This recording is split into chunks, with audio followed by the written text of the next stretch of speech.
گوشت کی صرف وہ باتیں بتا دوں کہ جو گوشت کے جانور کے گوشت کے اندر کون کون سی چیزیں حرام ہیں اور کون کون سی چیزیں حلال ہیں. باقی گوشت کی تفصیل، کھال کی تفصیل انشاءاللہ عید کے موقع پر بیان کریں گے. بہرحال گوشت یہ سمجھنا چاہیے کہ گوشت، جانور کا جو گوشت ہے اس میں 7 چیزیں حرام ہوتی ہیں، مکروہ ہوتی ہیں. جانور کے گوشت کے اندر 7 چیزیں، ان میں سے ایک چیز جو خون ہے وہ تو حرام ہے، اس کے علاوہ جو 6 چیزیں ہیں وہ مکروہ تحریمی ہیں. مکروہ تحریمی کا مطلب یہ ہوتا ہے کہ عمل کے اندر یہ بھی حرام کی طرح ہی گناہ ملتا ہے، جس طرح مکروہ حرام کا گناہ ملتا ہے اسی طرح مکروہ تحریمی کا گناہ ملتا ہے.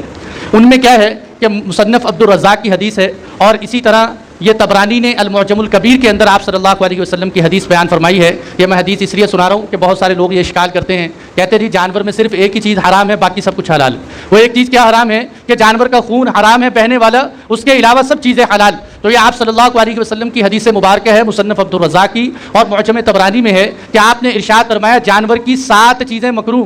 پہلی الدم، دم یعنی وہ خون جو جانور کو ذبح کرتے ہوئے بہتا ہوا خون نکلتا ہے، وہ خون تو حرام ہے کیونکہ اس کا تذکرہ قرآن مجید میں بھی موجود ہے کہ بہتا ہوا خون حرام.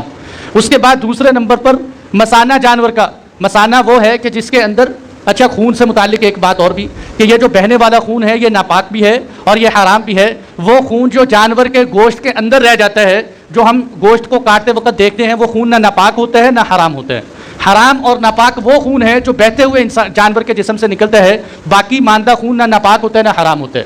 دوسرا مثانہ، کہ مثانے کے اندر، مثانے سے کیا مراد ہے؟ وہ تھیلی کے جس میں جانور کا پیشاب جمع رہتا ہے اس کو مثانہ کہتے ہیں، یہ مثانہ بھی حرام.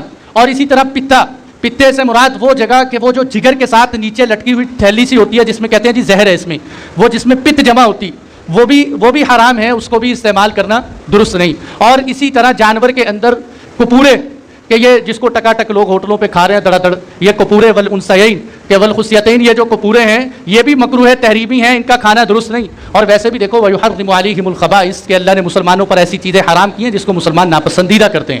تو لہذا لوگوں کا یہ اشکال کرنا کہ جی یہ تو ہوٹلوں میں بڑی کثرت سے پکڑیں اور بڑے لذیذ بنتے ہیں. اچھا آپ خود اپنی عقل سے اندازہ لگاؤ کہ جو چیز لذیذ ہو وہ حلال ہو جاتی اور جو چیز کثرت سے کھائی جائے وہ حلال ہو جاتی.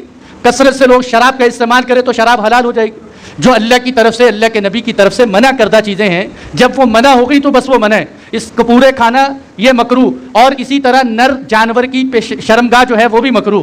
اور اسی طرح مادہ جانور کی شرمگاہ وہ بھی مکروہ تحریمی. یہ مکروہ جو میں کہہ رہا ہوں وہ اس لیے کہہ رہا ہوں، میں نے آپ کو پہلے ایک نقطہ بتا دیا کہ خون جو ہے اس کی حرمت قرآن میں بھی بیان کی گئی ہے، اس کے علاوہ جو باقی اجزاء ہیں ان کی حرمت قرآن میں نہیں حدیث میں ہے، اس لیے وہ مکروہ تحریمی.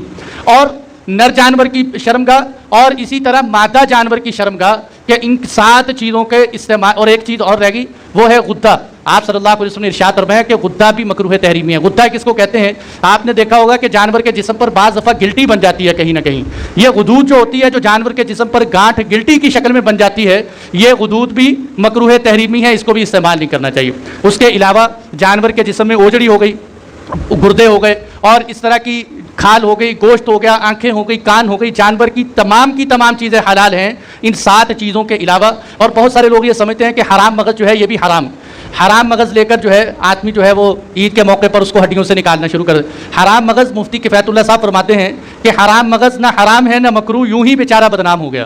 حرام مغز نہ حرام ہے نہ مکروہ ہے، یوں ہی بیچارہ بدنام ہو گیا کہ حرام مغز کے نام کے ساتھ حرام مغز لگ گیا تو اب ہر بندہ یہ سمجھتا ہے لہذا یہ حرام ہی ہے.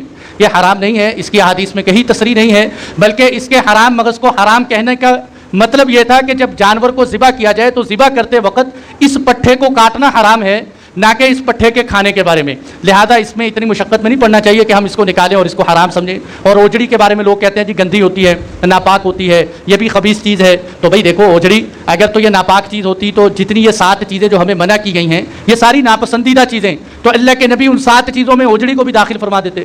دوسری بات یہ ہے کہ جب اوجڑی کو آپ پاک صاف کر لیں، اگر کسی نے اپنی کتاب میں اوجڑی کی حرمت لکھی بھی ہے تو شاید اس نے اس ناپاکی کو دیکھ کر کہا ہو، وگرنہ جب آپ اوجڑی کو اچھی طرح دھو لیں، اس کو پاک کر لیں، اس کو غلادت سے صاف کر لیں، اب اس کے کھانے میں کوئی حرج کی بات نہیں.